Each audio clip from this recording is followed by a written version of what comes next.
नमस्कार, ये वर्षा, मैं मधु। आज का हमारा जो एपिसोड 8 है वो हमारे लिए, मेरे और वर्षा के लिए बहुत ज़्यादा इम्पॉर्टेंट है और स्पेशल है। हम ये प्रोग्राम डेडिकेट करते हैं कारगिल वॉर ऑफिसर्स को और हीरोज़ के लिए।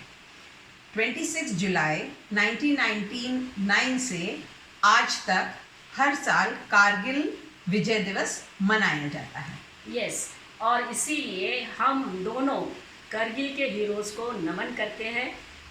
टेल्स फ्रॉम टू फ्रेंड्स की ओर से भी सभी को हमारा प्रणाम। और हम जानते हैं कि ऐसा कहा जाता है कि शहीदों के चिताओं पर हर बरस लगेंगे मेले, वतन पर मर मिटने वालों का यही बाकी निशा होगा। कारगिल युद्ध हमारे लिए या सब भारतीयों के लिए क्यों महत्वपूर्ण था, ये हम आज आपके साथ शेयर कर रहे हैं। तो मधु मैडम, देखिए वर्षा मैम, 1947 से पहले की बात है कि कारगिल जो था गिलगित बल्तिस्तान में होता था। यस। फिर 1947 से 48 में वो इंडियन टेरिटरी में पूरा आ गया। बराबर। पर इंडियन टेरिटरी में थोड़ा सा आया, पार्ट ऑफ इट आया। पर जब 1971 का वॉर हुआ था तब वो इंडियन टेरिटरी में पूरा आ गया। कारगिल एरिया जो है वो इंडिया के तरफ पूरा आ गया। जब हम आपको मालूम है कारगिल वॉर 1999 में हुआ था, उससे पहले इंडिया और पाकिस्तान के बीच में एक डील हुआ था कि क्योंकि जो वहाँ पे पहाड़ी इलाकों में इतना एक्सट्रीम वेदर, हार्श और एक्सट्रीम वेदर कंडीशंस हैं, उसकी वजह से दोनों ने डिसाइड किया था कि हम पहाड़ी इलाका छोड़ देंगे विंटर के टाइम, जब ठंडियों सर्दियों की सीज़न के टाइम हम छोड़ देंगे और हम स्प्रिंग सीजन में वापस जाएंगे वहाँ पर जब बर्फ कम हो जाएगी। तो ये हम बात कर रहे हैं अक्टूबर नवंबर से मई जून तक की। 1999 में पाकिस्तान ने ये जो डील है उसको तोड़ दिया। और अनरिटन अग्रीमेंट था उसको, मतलब हाँ, जो मुंह बोला था उसको तोड़ दिया उन्होंने। और वो वक्त से पहले ही कारगिल के हमारे जो इंडियन साइड के पोस्ट थे वहाँ पे उनने उसको ऑक्यूपाई कर लिया और उनने बहुत सारे पोस्ट के ऊपर, कारगिल के जो बहुत सारे पोस्ट हैं उस पर उनने कंट्रोल लिया। अभी ये जानने की बात ये है कि कारगिल जो है वो बहुत हाइट पे है, तो उनसे उस टाइम जो लड़ाई जो हुई थी उसकी बहुत सारी दिक्कतें हैं, उसको आज हम देखेंगे। और कारगिल वॉर जो स्टार्ट हुआ वो क्यों हुआ। हम यहाँ से, पाकिस्तान ने ये कारगिल वॉर किया तो क्यों किया। जो पाकिस्तान ने ये वॉर स्टार्ट किया उसका ऑपरेशन का नाम है अल-बदर। उनने वो लॉन्च किया। उनकी दो इच्छाएं थी। एक था कि वो NH नेशनल हाईवे 1A है जो श्रीनगर कश्मीर को कनेक्ट करता है लद्दाख से, उसको वो कट ऑफ कर दे। ओके। और जो लद्दाख से, तो फिर लद्दाख से जो सियाचिन ग्लेशियर की तरफ रास्ता है वो कट जाएगा इंडिया के लिए। तो अगर सिंपल लैंग्वेज में बोलेंगे तो वो चाहते थे कश्मीर से लद्दाख कट ऑफ हो जाए और इंडिया को फोर्स करें कि वो सियाचिन ग्लेशियर से विथड्रॉ कर लें करके। उनकी बस ये इच्छा थी। तो इसमें इंडिया के लिए जब पाकिस्तानी ने ऑक्यूपाई कर लिया तो इंडिया के लिए नेशनल हाईवे, टोलोलिंग और टाइगर हिल जो है वो उनके लिए बहुत इम्पॉर्टेंट हो गया कि वो उसको रिकैप्चर करें। ये इंडिया के लिए, इंडियन बॉर्डर के लिए बहुत इम्पॉर्टेंट हो गया कि वो कैप्चर करें। पर आश्चर्य की बात ये है कि फरवरी में हमारे जो उस टाइम के PM थे, एक्स PM अटल जी थे, वो बहुत उनने मतलब ही went to a great length कि वो पाकिस्तान के साथ पीस बना के रखें, क्योंकि शायद उसका एक रीज़न था और शायद मेन रीज़न ये था कि उनको इस बात की समझ थी कि जो 1998 में इंडिया और पाकिस्तान दो न्यूक्लियर स्टेट डिक्लेयर हो गए थे और उनको शायद उनको आभास था कि ये कितना डेंजरस हो सकता है और उनको फ्रेंड्स होने की क्यों ज़रूरत है। तो वो 19 फरवरी 1999 में बस से गए पाकिस्तान और उनने उस टाइम के प्राइम मिनिस्टर नवाज शरीफ की तरफ अपना दोस्ती का हाथ बढ़ाया, पर शायद उन्हें पता नहीं था कि 3 महीने के बाद इंडिया पे अटैक होने वाला है।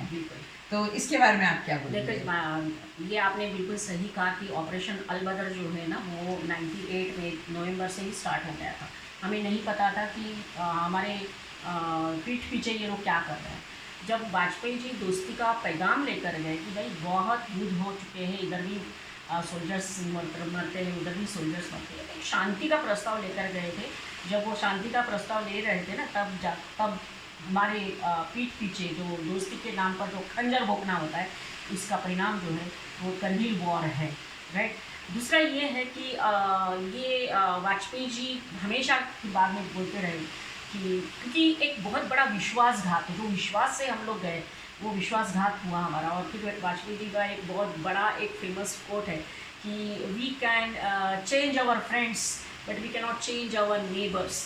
और ये युद्ध हमें बहुत कुछ सिखा गया मधु मैडम कि किसी के ऊपर विश्वास नहीं करना चाहिए। 1962 में भी चाइना ने विश्वासघात किया दोस्ती के नाम पर, और 99 में पाकिस्तान ने विश्वासघात किया दोस्ती के ही नाम पर। तो ये एक हमारे लिए लेसन है, इतिहास से जो कुछ सीखना चाहिए तो ये है कि विश्वास जो जब पाकिस्तान और चाइना जैसे दुश्मन हो तो कभी नहीं करना चाहिए जल्दी से। दूसरी बात ये है कि ये जो इन्होंने पूरे पॉइंट्स करगिल द्रास सेक्टर से पूरे जो इम्पोर्टेंट पॉइंट्स पे कब्जा कर लिया था, और हमें बाद में पता चला, वो भी एक स्टोरी है मुझे मैडम कि कैसे पता चला। हम तो नीचे आ चुके थे, हमें नहीं मालूम था ऊपर ये लोग कैप्चर करके बैठे। एक लड़का छोटा सा जिसका नाम था काशी नामगी, वो उस दिन अपनी भेड़ बकरियाँ लेकर गया, चरवाहा जिसको बोलते हैं, और उसको कुछ लोग वहाँ ऊपर दिखे और वो नीचे आया, और नीचे आर्मी अपनी जो पोस्ट थी वहाँ पे बताया कि कुछ लोग ऊपर है। और फिर हमें कुछ मतलब ये इन्फॉर्मेशन बहुत इम्पोर्टेंट इन्फॉर्मेशन थी। आप सोचो अगर वो लड़के ने नहीं बताया होता तो, और कितनी देर के बाद हमको पता चला। तो लड़के ने जब बताया, फिर उसके बाद 5-6 लोग पेट्रोलिंग के ऊपर निकले। उस पेट्रोलिंग यूनिट के जो चीफ थे वो थे कैप्टन सौरभ कालिया। तो वो गए लेकिन वो वापस नहीं आए। तो वो क्यों वापस नहीं आए ये ढूंढने के लिए फिर बाद में खोज शुरू हुई, लेकिन कैप्टन सौरभ कालिया वो 22 दिन के बाद डेड बॉडी मिली। और मधु मैडम जो अमानवीय अत्याचार उनके ऊपर हुए हैं वो उनके साथ किए हैं। उनकी डेड बॉडी पहचानने में भी मुश्किल हो रही थी। कैप्टन सौरभ कालिया की पहली सैलरी भी घर पे नहीं पहुँची थी, और उन्होंने ब्लैंक चेक साइन करके रखे थे अपनी मम्मी के लिए कि जितना चाहो उतना पैसा निकाल लेना। और उनके आँखें निकाल जबान काट दी गई थी, नाक काटा था, ये सिर्फ आईब्रोज दिख रही थी, जगह के निशान थे। कितना टॉर्चर था। मतलब ऐसा एक एग्रीमेंट है अंतर्राष्ट्रीय लेवल पे कि आप किसी भी सोल्जर के साथ ऐसा नहीं कर सकते। और ये जो टॉर्चर हो रहा था ना, तब ये जिंदा थे, बराबर है। मतलब उन्होंने कितना सहन किया, और सही में उनको सलाम कि उन्होंने एक भी जानकारी दुश्मन को नहीं दी। फिर सारा जो है हमारा हलचल जो है हमारी इंडियन की ओर से शुरू हुई। तो हम कह सकते हैं कि पहले करगिल वॉर के जो शहीद हुए हैं वो कैप्टन सौरभ कालिया। तो ये जो हमारा वॉर हमारी तरफ से अलबदर का जो हमने रिप्लाई दिया है, इंडियन आर्मी ने रिप्लाई दिया है, उसका नाम है ऑपरेशन विजय। और उसके अंडर अलग अलग से ऑपरेशंस लॉन्च हुए हैं। तो एक था जून में जो लॉन्च किया है उनने, वो है ऑपरेशन थंडरबोल्ट, जो सियाचिन ग्लेशियर पॉइंट 5770 पर किया है। वो 27 जून को किया था, और 27 जून को उनने वहाँ पे तिरंगा लहरा दिया था। और फिर एक था जुलाई 2 से लेके जुलाई 12 तक बैटल ऑफ टाइगर हिल हुआ था, जिसके बारे में आप हमें ज़रूर बताइएगा, जो द्रास सेक्टर में है। और वहाँ पे लॉन्च हुआ था 3 जुलाई को। उनने 8:30 बजे रात को वहाँ पे फायरिंग स्टार्ट की, और लगातार वो फायरिंग चल रही थी 5 दिन। और 8 जुलाई के सुबह 8 बजे उनने वहाँ पे अपना तिरंगा लहराया था। और 3rd वाला जो बैटल था वो 29 जून को लॉन्च हुआ था, बैटल ऑफ जुबार हिल्स। ये जुबार ब्रिज जो है वो है 19,000 feet above the sea level है। ओके। अब सोचिए 19,000 फीट आप इमेजिन करिए। Yes, yes, yes. पर ये बहुत इम्पोर्टेंट था हमारे लिए क्योंकि ये कारगिल और बटालिक सेक्टर को कनेक्ट करता है, तो it's Right. Like a very important. Yes. और ये वॉर चला था हमारा 7 जुलाई तक, और यहाँ की इन लोग ने आधा पार्ट तो पोस्ट ले लिया था, पर जो नॉर्दर्न साइड था हाँ। जहाँ पे वेदर कंडीशन बहुत खराब थी, इसलिए मैंने आपको 19,000 फीट इसलिए मेंशन कर रही हूँ क्योंकि वहाँ की वेदर कंडीशन इतनी खराब थी कि दुश्मनों के साथ लड़ना मुश्किल हो रहा था और वो वॉर चलते जा रहा था। पर फिर हमारे इंडियन आर्मी ने दुश्मनों के ऊपर जो जहाँ पर उनका एम्यूनिशन कैंप था उसके ऊपर उनने अटैक किया और डायरेक्ट अटैक किया उनके कैंप पर, और वहाँ से जो एनिमीज थे वो भाग गए। तो ये 6 जुलाई को वापस एक मेजर KPR हरी करके हैं, उनने फ्रेश अटैक किया, और 7 जुलाई को जो जुबार रिज है वो हमने वापस रिकैप्चर कर लिया। मैं आपको एक और बात बताना चाहूँगी कि हमारा जो कारगिल युद्ध है वो लड़ाई ऑब्वियसली पाकिस्तान के साथ तो थी, लेकिन लड़ाई कितनी जगह पे थी। एक तो था क्लाइमेट, इतनी ठंडी हवाएं, -10 डिग्री तक टेम्परेचर चला जाता है। दूसरी पहाड़, इतना पहाड़ी इलाका है, वही बताने की कोशिश कर रहे हैं। हर बार आपको स्ट्रेट चढ़ाई करनी है, दुश्मन ऊंचाई पे बैठा है, अब नीचे हो, तो दिन में आप चढ़ाई कर ही नहीं सकते, रात में चढ़ाई करना है। और रात में तो और भी टेम्परेचर नीचे। सही है। तीसरी बात, हमारे वो पूरी प्लान के साथ आए थे और हमारे पास स्नो शूज भी नहीं थे। सही तो कितनी मतलब एंगल से ये लड़ाई लड़ी जाने वाली थी, और फिर भी हमने वो लड़ाई जीती क्योंकि सबका ही था, ये सबका था, नहीं जीतना ही है। That was the spirit. और फिर जो बात है ना, ये दुनिया की जितनी भी लड़ाइयाँ है, सबसे हाईएस्ट पॉइंट पे लड़ी गई लड़ाई है। दुनिया यही सोच रही थी कि इंडिया शायद हार जाएगा, लेकिन हमने वो लड़ाई जीती है। That is what. और सबसे बड़ी बात ये है कि सब यंग सोल्जर्स थे, जितने भी लड़ रहे थे और जितने शहीद थे, ये सब वेरी सैड। तो मई 99 में जब वॉर आप बोलेंगे ऑपरेशन विजय स्टार्ट हुआ था, तो वहाँ पे उनने माउंटेन ब्रिगेड जो द्रास में भेजे थे। और क्योंकि उनको लगा था कि पाकिस्तान घुसपैठिए लोग आ गए हैं, तो हमारे जो स्ट्रैटेजिक पॉइंट थे उनसे उनको निकालना था। जैसे टोलिंग था, पॉइंट 4875 था, मुश्को वैली था, यहाँ से। और फिर जून में उनने 8th माउंटेन डिवीजन जो बोलते हैं, स्पेशलाइज्ड माउंटेन वॉरफेयर सोल्जर्स होते हैं, उनको भेजा। और इससे शुरू हुई एक दर्दनाक कहानी हमारे सोल्जर्स की, हमारे योद्धाओं की, जिन्होंने अपनी हिम्मत से, ताकत से पूरी लड़ाई की, और हमने इस युद्ध में 527 सोल्जर्स शहीद हो गए। दूसरा और एक बात नहीं याद करना चाहिए, क्योंकि ऐसा बोला जाता है जब लड़ाई पहाड़ी इलाकों में लड़ी जाती है तो एक मिलिट्री में एक कहावत है, माउंटेन ईट्स ट्रूप्स, मतलब पहाड़ जो है ना वो सेना को खा जाते हैं। क्योंकि क्या कहते हैं, जब मैदान में लड़ाई है तो आपको इतनी फौज की ज़रूरत नहीं होती है, लेकिन ये तो हिमालयन रेंजेस और इतनी बड़ी हाइट में, तो एक पाकिस्तानी सोल्जर्स के साथ लड़ने के लिए हमारे पास 27 जवान ऐसे चाहिए थे। वो एक मतलब एक स्ट्रेटेजी, मतलब एक इसमें से निकल के आते हैं ना, माउंटेन ईट्स ट्रूप, तो वो एक था। तो आप सोचो कि ऊपर कितने बैठे हैं और नीचे से कितने जा रहे हैं, और वो भी रात की चढ़ाई करनी है आपको। तो जब जवान निकलते थे, मैंने अभी जब इसके बारे में पढ़ा या सुन रही थी ना, तो एक हमारे कैप्टन जो कारगिल वॉर में इन्वॉल्व थे, उन्होंने बताया टोनोलिंग लेना सबसे पहले इम्पोर्टेंट था, क्योंकि वहीं से आगे सब जा रहा था।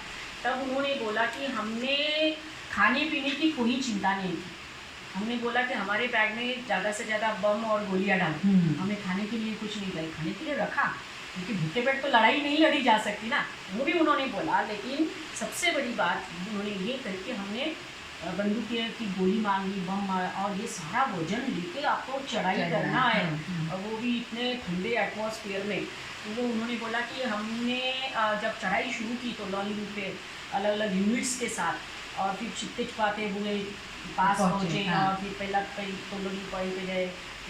तो उन्होंने बोला कि जब हमने वो एक पॉइंट कैप्चर किया तो भूख लग रही थी, समय किसके पास था खाने के लिए। जब भी समय मिल जाता था तो वेपन्स को साफ करना, उनकी देखभाल करना, वो भी एक काम था, वो भी कर रहे थे।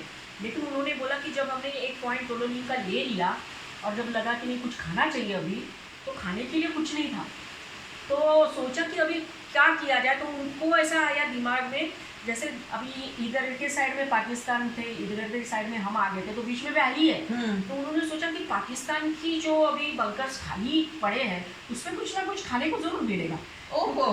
तो उन्होंने ये बोला कि हम लोग 2 लोग उतर गए वैली में कि चाहे जो भी हो जाए, मार के मरेंगे लेकिन भूखे नहीं मरेंगे।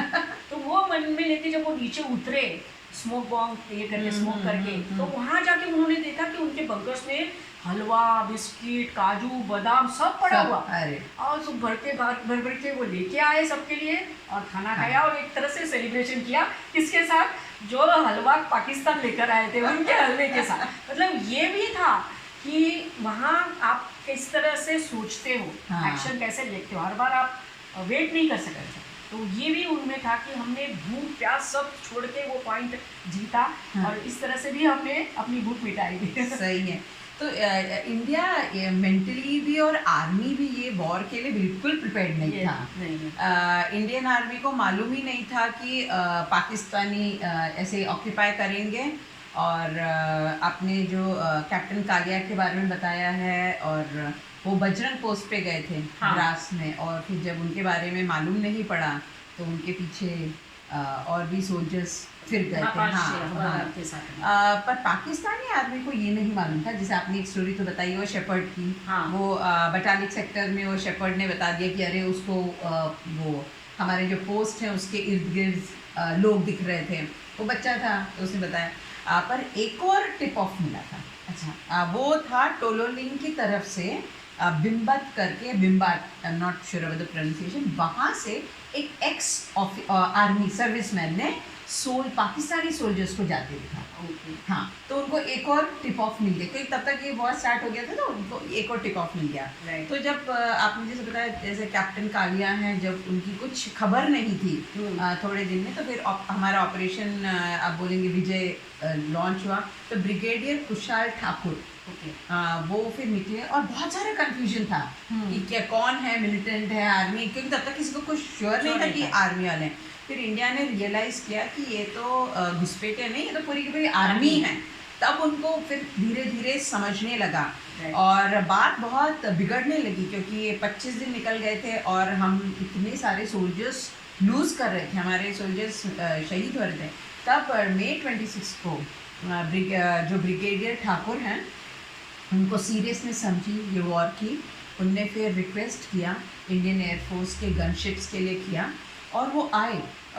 और जब उनने टोलोलिंग में पाकिस्तानी बंकर्स के ऊपर हमारे हेलीकॉप्टर्स की गनशिप चल रही थी, तो 2 थे, MiG-21 था और MiG-27 था, और उसको पाकिस्तानी के स्टिंगर मिसाइल ने उनको शूट आउट कर दिया, उनको शूट करके उनको ख़त्म कर दिया था।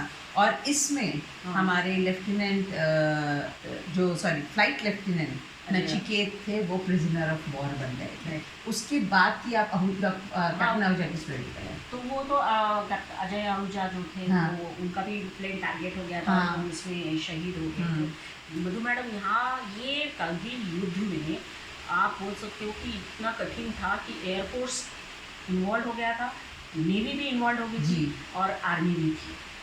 एयरफोर्स ने ऑपरेशन सफ़ेद सागर शुरू किया, लेकिन उसको रोकना पड़ा क्योंकि हाइट एक प्रॉब्लम था, वेदर दूसरा प्रॉब्लम था, और दुश्मन चोटी पे था जो आसानी से हमारे प्लेन को टारगेट कर सकते थे। तो इसलिए एक ही हमारा वो था कि आर्मी इसमें लड़ेगी। और ये है कि यहाँ पे ये जो वॉर है हमारा, इस युद्ध में रॉकेट्स का सबसे ज़्यादा जो है रॉकेट बम्स जो उसका प्रयोग किया गया। करीब 2,50,000 गोले, बम और रॉकेट दागे गए। लगभग 5,000 तोप खाने के गोले, मोटर बम और रॉकेट प्रतिदिन दागे जाते थे। और जब टाइगर हिल जो था कॉन्कर कर रहे थे, उस दिन 9,000 गोले उस दिन दागे गए।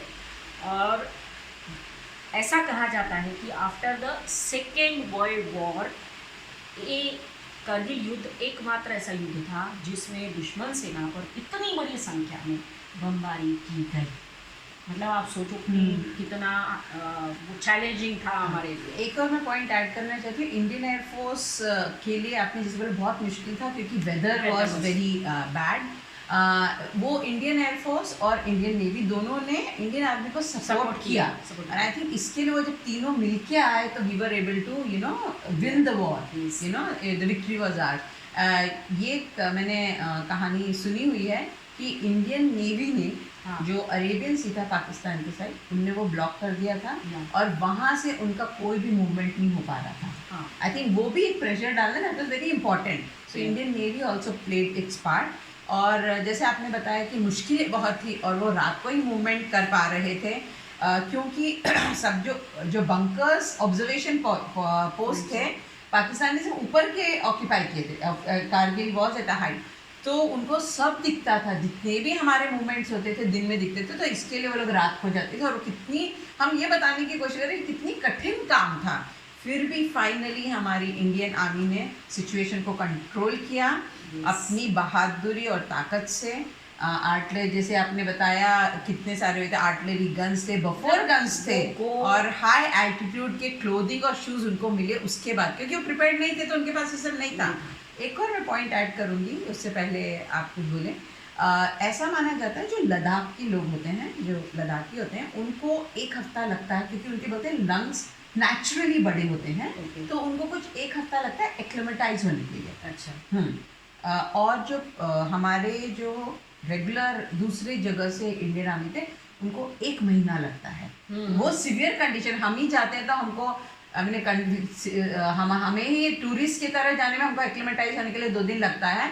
तो सोचिए कि उनको सीवियर कंडीशंस, हाँ, तो उनको बोलते 1 महीना उनको एक्लेमेटाइज करने के लगता है, पर यहाँ पे उनके पास वो टाइम नहीं था, तो वो एक और प्रॉब्लम थी। राइट। हाँ जी। मतलब ये हम बोल सकते हैं कि मतलब एक जनरल कॉमन क्वेश्चन है ना, हमें मन में आता है ना, अरे एयरफोर्स क्यों नहीं हुआ, तो ताकि बॉम्ब डाल देते। लेकिन कभी ये नहीं सोचता कि सपोर्ट में आए थे लेकिन वेदर और पॉइंट जो height it was not on this side, इसलिए वो सफ़ेद सागर वहाँ से फिर थोड़ा सा पीछे हो गया और आर्मी का हमारा ऑपरेशन विजय स्टार्ट हुआ। मुझे यहाँ ऐसा लगता है हम कोई ऐसे क्या बोलते हैं स्ट्रैटेजी क्या एनालिसिस तो नहीं है, जितना पढ़ा हमने बस आपको वही बता रहे हैं। हाँ। मुझे ऐसा लगता है कि पाकिस्तान ने कुछ समझने में गलती कर ली। उनको ऐसा लगा होगा कि अगर हम ये कैप्चर कर लेते हैं अभी एरिया तो इंडिया इतना रिटेलिएट नहीं करेगी, इंटरनेशनल लेवल पे लेके जाएंगे, यूएन में लेके जाएंगे, अभी लटकता रहेगा जो पहले से चल रहा है। हाँ। शायद उन्होंने ये समझ लिया होगा कि इंडिया कुछ रिएक्ट नहीं करेगी, लेकिन इंडिया ने रिएक्ट किया। हमने वो जो काबिज किया था वो हमने वापस लिया। एक पॉइंट में बताना चाहती हूँ आपको कि दुनिया में जो दुनिया के लोग थे वो मानने को तैयार ही नहीं थे कि पाकिस्तानी आर्मी इसमें इन्वॉल्व है। पर इंडिया ने जून 11 को परवेज मुशर्रफ और उनके चीफ के बीच की बातें इंटरसेप्ट करके प्रूफ मिल गया था। तब जाके 15 उसके बाद भी 15 जून को प्रेसिडेंट क्लिंटन ने दबाव डाला उस टाइम के पाकिस्तानी पीएम के ऊपर और बोला आप पीछे हटिए।